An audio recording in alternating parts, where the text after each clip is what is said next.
Proddatur MLA గారు పాత్రికేయుల సమావేశంలో మాట్లాడుతూ పూర్తి అబద్ధము, చాలా వరకు ఆగిత్యము కలగలిపి మాట్లాడినారు. ఆయన అబద్ధం ఏం చెప్పినాడో చెప్తా, ఆయన మాటల్లో ఆగిత్యం ఏముందో కూడా ప్రజలకు వివరణ ఇస్తా. ఇది ముఖ్యంగా ప్రజలకు వాస్తవ సత్యాలు తెలియాలని నేను ప్రతిసారి ప్రయత్నం చేస్తూ ఉంటా. వరదరాజిరెడ్డి గారి కోసం అయితే ప్రకటన కూడా చేయను, ఎందుకంటే ఆయనకు వయస్సు పైబడడం చేత మతిస్థిమితమే సక్రమంగా లేదు. కాబట్టి ఆయన మీద నాకు జాలి కలుగుతుంది తప్ప మరొకటి లేదు. కానీ ఆయన వయస్సుకు తగిన మాటలు కానీ, ఆయన పదవికి తగినటువంటి ఆలోచనలు కానీ ఆయన చేయడంలే. ఆయన వయసుకు తగిన మాటలు, ఆయన ఏ పదవిలోతో ఉన్నాడో దానికి తగినటువంటి ఆలోచనలు చేయకపోవడం వలన ప్రజలు తప్పుగా అర్థం చేసుకునేదానికి అవకాశం ఉంది. కాబట్టి నేను వివరణ ఇస్తూ ఉంటా. నేను ఆయన మాట్లాడిన మాటలు ఏంటంటే కన్నా కొండను తవ్వి ఎలగను పట్టినట్టుండే ఆయన మాటలు. ఏంది నిన్న ఆయన చెప్పిన మాటలంటే, ఈ ప్రొద్దుటూరు పురపాలక సంఘానికి సంబంధించి 2019 నుంచి 24 వరకు, అంటే మా వైఎస్ఆర్ కాంగ్రెస్ పార్టీ అధికారంలో ఉన్నప్పుడు నేను అధికార పార్టీ ఎమ్మెల్యేగా కొనసాగిన 5 సంవత్సరాల సందర్భంలో ప్రొద్దుటూరు పురపాలక సంఘానికి సంబంధించినటువంటి అనేక రకాల అభివృద్ధి కార్యక్రమాలకు సంబంధించి, సహజ సిద్ధమైనటువంటి పరిపాలనా విభాగంలో భాగమైనటువంటి పనులకు సంబంధించిన మున్సిపల్ శాఖ ఉద్యోగస్తులు పెద్ద స్థాయిలో అవినీతికి పాల్పడినారని, 100 కోట్ల అవినీతి ప్రొద్దుటూరు మున్సిపల్ అర్బన్లో జరిగిందని, అందువలన సంబంధిత అధికారులు విచారణ చేసి ఒక నివేదికను ప్రభుత్వానికి ఇస్తే ప్రభుత్వం 43 మంది మున్సిపల్ అధికారుల పైన అవినీతి పరులుగా నిర్ధారణ చేసినారని, ఇదంతా అప్పటి ఎమ్మెల్యే, అధికార పార్టీ ఎమ్మెల్యే అయినా నాకు సంబంధాన్ని బురదను పుయ్యాలని చెప్పి ఆయన మాట్లాడిన మాటలు. ఎందుకు ఇవన్నీ చేస్తున్నాడు ఆయన అంటే, వాళ్ళ ప్రభుత్వం వచ్చి 2 సంవత్సరాలు అవుతుంది. దగ్గర ఎన్నికల కంటే ముందు అబ్బా కొడుకులు ఇద్దరు కలిసి విపరీతంగా నా మీద ప్రచారం చేసినారు. అవినీతి పరునని, అసాంఘిక కార్యకలాపాలు నిర్వహించినానని, 1000 కోట్ల డబ్బులు సంపాదించినానని, జగనన్న కాలనీ భూములు విక్రయించేటప్పుడు వారితో డబ్బులు తీసుకున్నానని, జగనన్న కాలనీ ఇల్లు కట్టేటప్పుడు లబ్ధిదారులతో లెక్క తీసుకున్నానని, మా అన్న భూములు ఆక్రమించినాడని, రకరకాల అభియోగాలు, మట్టుగా గుట్టుగా క్రికెట్ జూదం ఏంటంటే చెప్పినారు. అధికారంలోకి వచ్చినారు. అధికారం వచ్చిన తర్వాత 1.5 సంవత్సరం అయినప్పటికీ కూడా నాపై ఒక్క అవినీతి ఆరోపణ కూడా రుజువు చేసుకోలేకపోయినాడు. ఆయన పెద్ద ప్రభుత్వం. ఈ ప్రొద్దుటూరు మున్సిపాలిటీకి సంబంధించి 1180 పనుల మీద విజిలెన్స్ ఎంక్వైరీ చేసినారు. రోడ్డు కాలువల మీద 5 రకరకాల కాంట్రాక్టర్లు చేస్తే అవన్నీ మాకు మరకంటించాలని బిల్లు లేకుండా నిలిపినారు.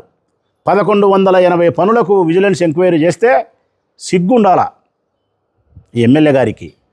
ఒక్క పని విషయంలో కూడా నాణ్యత లోపించిన పని జరగలేదని, నిబంధనలకు విరుద్ధంగా పని జరగలేదని, నాణ్యతను మించి నాణ్యతగా పని చేసినారని చెప్పి నివేదిక వస్తే మీరు చర్యలు తీసుకోలేక ఆ నివేదికను బయటపెట్టమని మున్సిపల్ వైస్ చైర్మన్ ఇద్దరు పలుసార్లు నిన్ను అడిగినా కూడా బయటపెట్టలేని దుస్థితి.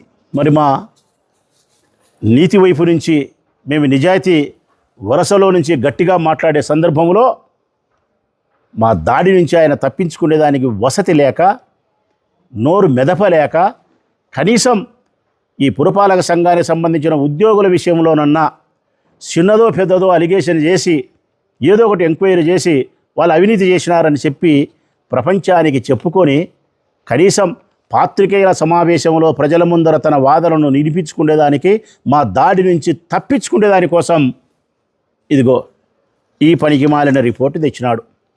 ఈ పనికిమాలిన రిపోర్టు ఎవరికి తెలియదని ఇందులో ఉండే సారాంశంను పాత్రికేయుల దగ్గర 100 కోట్ల అవినీతి జరిగిందని చెప్తాను పురపాలక సంఘంలో. ఇది ప్రభుత్వం ఇచ్చిన, నీ ప్రభుత్వం ఇచ్చిన నీవు ప్రభుత్వ ఉన్నత అధికారుల దగ్గరికి పోయి భంగపోయి కాళ్ళ ఎల్లా పడి ఈ ఉద్యోగస్తులపైన ఛార్జ్ ఫ్రేమ్ చేయండి, లేకుంటే నేను ఉండలేను, నా గౌరవానికి భంగం కలుగుతుందని చెప్పి భంగపోతే ఆ సంబంధించిన అధికారులు ఇక్కడ ఏ అవినీతి జరగలేదు, సంబంధించిన అధికారులు ఎవరు కూడా ఆర్థిక అంశాలకు సంబంధించిన నేరం చెయ్యలేదు. ఇది బాగా అండర్లైన్ చేసుకోవాలా ప్రజలు. ఆర్థిక అంశాలకు సంబంధించిన నేరం చేయలేదు, నిబంధనలకు సంబంధించిన విషయంలో మాత్రమే చిన్నపాటి సడలింపులు చేసినారు. దీని మీద ఎంక్వైరీ రిపోర్ట్ వచ్చింది, దీని మీద గ్రావిటీ లేదు, మనం ఏమని చర్య తీసుకోవాలా? చర్య తీసుకుంటే ఈ రాష్ట్రంలో ఏ ప్రభుత్వ ఉద్యోగస్తుడు ఉద్యోగం చెయ్యలేడు అని చెప్పి పై అధికారులని ముఖం మీద చెబితే కూడా భంగపడి కాళ్ళ వేలపడి చిన్న చిన్న కారణాలు చూపించి ఛార్జ్ ఫ్రేమ్ ఇప్పించినావు. ఇది నిలబడదు. కానీ ఇక్కడికి వచ్చి ఏం చెప్తున్నావు? 43 మంది మున్సిపల్ ఉద్యోగస్తులు పెద్దగా అవినీతి చేసినారు, 100 కోట్ల అవినీతి జరిగింది అని చెప్తున్నావు. నేను చెప్తా ఉన్నా, ఈ ప్రొద్దుటూరు నియోజకవర్గ ప్రజలకు ముకులిత హస్తాలతో వినయపూర్వకంగా చెప్తా ఉన్నా, చట్ట ప్రకారం గమనించే చెప్తా ఉన్నా, ఈ నివేదికను చదివిన తర్వాత అర్థం చేసుకొని చెప్తా ఉన్నా, 100 పైసల అవినీతి జరగలే. 100 కోట్లు కాదు, 100 పైసల అవినీతి జరగలే. ఇది నేను చెప్పిన మాట కాదు, ఈ రిపోర్ట్ చెప్తా ఉంది. 100 పైసల అవినీతికి లేదు దీంట్లో. చదువు రాదు, సంధ్య లేదు, పెద్దరికాన్ని పాటించేది లేదు, పదవికి విలువనిచ్చి మాట్లాడేది లేదు. ఇక వివరంగా చెప్తా ప్రజలకు. ఆ 43 మంది ఉద్యోగస్తుల పైన ఛార్జ్ ఫ్రేమ్ చేసినారు ప్రజలారా. ఛార్జ్ ఫ్రేమ్ చేయడం అంటే ఏంటంటే, పెద్ద ఆయన మీకు అన్ని అబద్ధాలు చెప్తాడు, ఆయన చదువుకోలే కాబట్టి నేను రొంత చదువుకునే, ఇంకో రొంత తెలుసుకునే ప్రయత్నం చేసుకొని చెప్తాను మీకు ఎప్పుడు కూడా. ఛార్జ్ ఫ్రేమ్ చేయడం అంటే ఈయన ముఖ్యమంత్రి గారి దగ్గర పోయి కాళ్ళ వేళ పడి దీని మీద ఎంక్వైరీ చేయాలని అడిగితే ఎంక్వైరీ చేసినారు. ఎంక్వైరీ చేసినప్పుడు ఇచ్చిన విషయం నివేదిక ఏంది ప్రభుత్వానికంటే, ఆర్థిక అంశాలకు సంబంధించినటువంటి నేరం ఏమీ జరగలే, నిబంధనలకు సంబంధించి కొంత సడలింపులు మాత్రమే జరిగినాయి, దీని మీద పెద్దగా యాక్షన్ తీసుకునే కార్యక్రమం ఏమీ లేదు, అట్లా తీసుకోవాల్సి వస్తే రాష్ట్రంలో ఏ మున్సిపాలిటీలో ఏ ఉద్యోగస్తుడు పని చేయడు అని చెప్పినప్పటికీ ఈయన వినకపోతే ఛార్జ్ ఫ్రేమ్ చేసినారు. ఛార్జ్ ఫ్రేమ్ చేయడం అంటే గన ఇదిగో ఈ నివేదిక వచ్చింది, ఈ 43 మంది మీద ఫలాని పనుల మీద, ఈ నివేదికలో సారాంశం ఏమిటంటే మీరు ఫలాని పనిలో నిబంధనలు పాటించలే, ఫలాని పనిలో రూల్స్ను పాటించలే అని చెప్పి నివేదిక చెప్తా ఉంది. కాబట్టి ఎందుకు మీ మీద చర్య తీసుకోకూడదు, దీనికి తగ్గ చర్య అని చెప్పి సంబంధించిన 43 మంది ఉద్యోగస్తులకు ఒక నోటీస్ ఇస్తారండి. ఆ నోటీస్ ఇచ్చిన తర్వాత 15 దినాల లోపల సంబంధించిన అధికారులు వివరణ ఇవ్వాలి ప్రభుత్వానికి. వివరణ ఇస్తారు. ఏమని? వారి వైపు ఏమి న్యాయం ఉందో, ఏమి చట్టం ఉందో అది ఇస్తారు. ఆ నివేదిక అందిన తర్వాత కూడా ప్రభుత్వ ఉన్నతాధికారులు అమరావతి నుండే వాళ్ళు మేము సంతృప్తి చెందలేదు మీ యొక్క వివరణతో, మేము చర్య తీసుకోవాలనుకుంటున్నాము, తగ్గ చర్య అని అనుకుంటే 2వ నోటీసు ఇస్తారు. మళ్ళీ 2వ నోటీసుని ఇచ్చి ఒక రాష్ట్ర స్థాయి ఉన్నతాధికారిని ఏర్పాటు చేసి విచారణ చేపట్టమంటారు. ఆ విచారణ వచ్చిన తర్వాత వీరిపైన చర్యలు తీసుకుంటారు. ఆ చర్యల్లో ఏముంటుంది? వీళ్ళు చేసిన ఈ పనులకు సంబంధించి ఇది నిజమైతే, ప్రూవ్ అయితే ఒక ఇంక్రిమెంట్ కట్ చేస్తారు, లేదంటే 2 ఇంక్రిమెంట్లు కట్ చేస్తారు. ఇది జరిగేది. సస్పెన్షన్ చేయరు, ఉద్యోగం పోదు, జైలుకి పంపరు, 1, 2 ఇంక్రిమెంట్లు మాత్రం కట్ చేస్తారు. ఆ కట్ చేసినప్పుడు ఈ 2 ఇంక్రిమెంట్లు మేము కట్ చేసినామని చెప్పి వారికి ఒక నోటీస్ ఇస్తారు. మళ్ళీ ఇచ్చినప్పుడు ఆ నోటీస్ తీసుకొని సంబంధించిన అధికారులు కోర్టుకు పోతారు. మేము తప్పు చేయలేదు, కోర్టులో మాకు న్యాయం కావాలని పోతారు. ఒక 3 సంవత్సరాలు 4 సంవత్సరాలు కోర్టులో వ్యాజ్యం జరుగుతుంది. కోర్టులో వాళ్ళు కేసు గెలిస్తే గన ఏమీ లేదు, కోర్టులో కేసు గెలిచకపోతే ఆ 1, 2 ఇంక్రిమెంట్లు కట్ అవుతాయి. ఈ లోపల వైఎస్ఆర్ కాంగ్రెస్ పార్టీ అధికారంలోకి వచ్చింది అనుకో, ఇది వార్తా సంస్కృతి గల్. ఇది పెద్ద ఆయన, నువ్వు కొండందవి అలకనబట్టేది. దీనికి 100 కోట్ల అవినీతి అంటావా? ఈ బురద తెచ్చి నాకు బుయ్యాలని ప్రయత్నం చేస్తావా? ఫైనల్గా నేను చెప్పేది ఏంటంటే ప్రజలకు, ఇందులో 100 పైసల అవినీతి జరగలే. పెద్ద ఆయన చెప్పిన 100 కోట్ల అవినీతి పచ్చి అబద్ధం. ఆయన మాట్లాడిన ఆగిత్యం ఏంటంటే కనుక ఈ 43 మంది ఉద్యోగస్తులకు ఏందో ఉరిశిక్ష పెంచనారు, అనుమాన దీవులకు పెంచారని చెప్పినాడు. ఇది ఆగిత్యం. వాళ్ళ చిటికల వేలు మీద దుమ్ము కూడా తీసుకోలేరు. వాళ్ళు నేరం చేయలే, దాని మీద వాళ్ళు కోర్టుకు పోతారు, కోర్టు తీర్పు ఇవ్వాల. అంటే వాళ్ళు నేరస్తులని చెప్పి రుజువు కాకముందే, వాళ్ళు చట్టాన్ని ఉల్లంఘించినారా ఉల్లంఘించలేదనేది కోర్టులో తీర్పు రాకముందే, మీ పై అధికారులు సంతృప్తి చెందినారా చెందలేదనకముందే వరదరాజిరెడ్డి గారు స్టేట్మెంట్ ఇచ్చినారు. ఈయన ఒక పెద్ద ప్రభుత్వం అయినట్టు చెప్పినా కదా, చదువులే సందలే, చదివింది 7వ తరగతి, దున్నపోతులతో సేద్యము, మళ్ళీ దానితోడు వయసు పైబడింది. ఇంకా ఏమైనా మాట్లాడితే మళ్ళీ కోపము బాధ. నన్ను ముసలోడు అంటారే, నేను నీతో కుస్తీ పడతా, మైదుకూరు పరిగెత్తు మైదుకూరుకు, మళ్ళీ ఉంటా ఉండవు నీకే తెలుస్తుంది. పరిగెత్తి పెద్ద అయినా మైదుకూరుకు. ఇన్ని అబద్ధాలు నీకు అవసరమా? మళ్ళీ దానితోడు నా అవినీతి నిరూపిస్తే రాజీనామా చేస్తా. నేను చెప్తా నా పెద్ద ఆయనకు, ఎన్నిసార్లు నిరూపించాలా నేను అవినీతి? నిమ్మకాయల సుధాకర్ 6 కోట్లంట, లేకుంటే బాపనాయుడు చంపినేదంట, లేకుంటే సునపర్ నడిపానంట, లేకుంటే పైపు లైన్ లెక్క తీసుకునేదంట, లేకుంటే ఇంకోటి ఇసుకేదోళ్ళు ఇవ్వాలంట, లేకుంటే బ్రాంతి షాపులు లెక్క మొన్న చెప్పినాడు బంగారెడ్డి. నేను 36 సార్లు చెప్పినా. ఇంకా మళ్ళీ నీ చెప్పడం ఎందుకు? పాత క్యాసెట్ మళ్ళీ రివైజ్ చేసి అంట వస్తామను, మళ్ళీ గడగడ వస్తాయి బయటికి అన్నీ నీ అవినీతి రామాయణం అంతా. నీకు మళ్ళీ మోజుంది చెప్పించుకోవాలనుకుంటే చెప్తా. ఇన్ని చెప్పడం ఎందుకు లేబా అనుకుంటే నీ పక్కనే ప్రత్యక్ష సాక్ష్యం ఉంది అవినీతి. మీ యొక్క అవినీతి, నీది నీ కొడుకు యొక్క అవినీతి ప్రత్యక్ష సాక్ష్యం నీ పక్కనే ఉంది ఈవీ సుధాకర్ రెడ్డి రూపంలో. అది నిన్ను వెంటాడుతుంటుంది. ఈవీ సుధాకర్ రెడ్డి బ్రతికి ఉన్నంతకాలం నిన్ను వెంటాడుతుంటుంది అది. మా సారు బయటపడినాడు. మా సారు మీద ఆ రోజు మేము కొట్లాడింది, మేమే పోరాటం చేసింది. మా సారుకు బాకిని మా సార్ని మీ కొడుకు కొడితే లెక్క ఎగరగొట్టి ఇది అవినీతి కాదా పెద్ద ఆయన? నేను వరదరాజిరెడ్డి గారి అవినీతి పైన చాలాసార్లు రుజువు చేసిన ప్రజలారా. నేను ఎన్నిసార్లు రుజువు చేసినా ఆయన ఒక్కసారి కూడా రాజీనామా చేయకున్నాడు.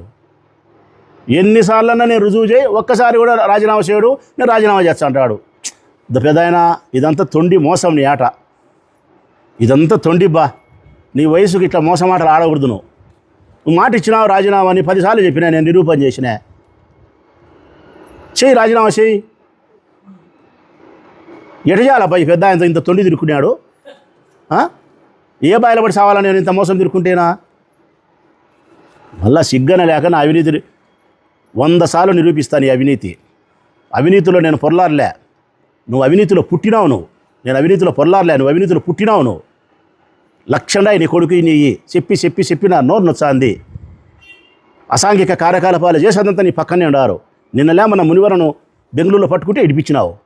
దేనికి ఇడిపించినావు? క్రికెట్ బూకీలంతా నీ పక్కన పెట్టుకున్నావు. దేనికి పెట్టుకున్నావు? ఇసుకదోలో నా కొడుకులు ఎవరు? భూములు ఆక్రమిస్తున్నారు ఎవరు? బెల్ట్ షాపులు నడిపేది ఎవరు? నిమ్మకాయల సుధాకర్ 6 కోట్లు లెక్క తీసుకునేది ఎవరు? ఒక్కదానికి నీ దగ్గర సమాధానం లేదు. అన్నిటికంటే దారుణమైన అవినీతి నీదేం తెలుసునా? దారుణమైన మోసం ఏం తెలుసునా? దారుణమైన అన్యాయం ఏం తెలుసునా? మీ కొడుకు చేసినది. మీ కొడుకు చేసినది అట్లా కాదు. ఊళ్ళో సొమ్ముతో వ్యాపారం అనే జూదం అన్నాడు నీ కొడుకు. ప్రజల సొమ్ముతో 20 సంవత్సరాల కిందట వ్యాపారం అనే జూదం అన్నాడు. విశాఖపట్నంలో పోయి భూములు కొంటా, ఇంకో చోట పోయి ఇంకొక వ్యాపారం చేస్తా, 30 కోట్లు పెట్టి 300 కోట్లు సంపాయాలా, 3000 కోట్లు సంపాయాలా, రాఘవరెడ్డి కొడుకు రవి కంటేనే ధనవంతుని కావాలనే ఆకాంక్షతో ఈ పొద్దుటూళ్ళు ఉండే అందరితో ఆరవేసులతో వాళ్ళతో వీళ్ళతో వ్యాపారస్తులతో లెక్క తీసుకొని పోయి నీ కొడుకు జాక్పాట్ కొట్టేదానికి జూదం అన్నాడు. దాని పేరే 1+1 డబుల్ ధమాకా. ఆ జూదంలో నీ కొడుకు విఫలమైనాడు. లెక్కంతా పోయింది. ఎవరిది పోయింది లెక్కంతా? ప్రజలది పోయింది. ప్రజలారా, ప్రజలది పోయింది. పెద్ద ఆయన నీ కొడుకుది పోలే. మేము జూదం ఆడినామనుకో, మా పిల్లల ఈ తాలిబొట్లు గాజులు మాయిపోతాయి. నీ కొడుకు జూదం ఆడితే ఊళ్ళో లెక్కలు పోతాయి. నీ కొడుకు జూదంలో గెలిచినాడు అనుకో, వ్యాపారం అనే జూదం, జూదం అంటే మళ్ళీ క్లబ్ కాదు, వ్యాపారం అనే జూదంలో గెలిచినాడు అనుకో, 80 పైసలు నీ కొడుకు, 20 పైసలు 3 రూపాయలు వడ్డీతోనో, ఒకటికొకటి, లక్షకు లక్ష అని చెప్పి వాళ్ళకి కడతాడు. వస్తే నామాయ, పోతే నీమాయ, కనుక్కుంటే కొండయ్య, కనుక్కోకుంటే గచ్చకాయ. ఇదేనా నీ నీతి? అప్పులు కట్టినారా మీరు? నీ వెనకమడి నందం రామయ్య, నీ వెనకమడి చాలా మంది ఆర్యవయసులు, చాలా మంది మాల్సులు ఉండాయన పేర్లు చాలా చెప్పినామన్నా. వీళ్ళందరూ ఉండేదానికి కారణం ఏంటికి? బాకీలు కట్టక నువ్వు బాకీలు కట్టి మాట్లాడు. నిమ్మకాయల సుధాకర్ 6 కోట్లకి ఎన్నికిచ్చి మాట్లాడు. మిగతా హత్యలకు సంబంధించి బాపనాయని చంపిన దాని గురించి సమాధానం చెప్పి మాట్లాడు. నా మీద హత్యా ప్రయత్నం చేసిన దాని గురించి సమాధానం చెప్పి మాట్లాడు. ఆర్యవేశులను శివగణేష్ను కొట్టినది దేనికి లెక్కక కాదా, కిడ్నాప్ చేసినది సమాధానం చెప్పి మాట్లాడు.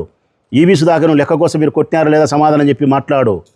పైప్ లైన్లో లెక్క తీసుకునేది నిజమా కాదా 14-19లో పైప్ లైన్ వర్క్లో లెక్క కాదా అని చెప్పు.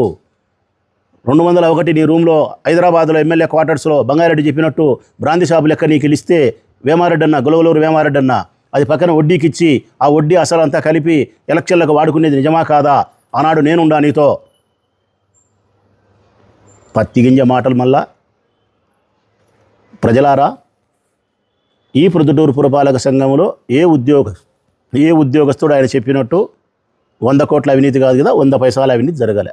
నిబంధనలకు కాస్త విరుద్ధంగా వ్యవహరించినారని ఛార్జ్ ఫ్రేమ్ చేసినారు. ఇది రుజువు కావాలంటే ఇంకా చాలా కథలున్నాయి.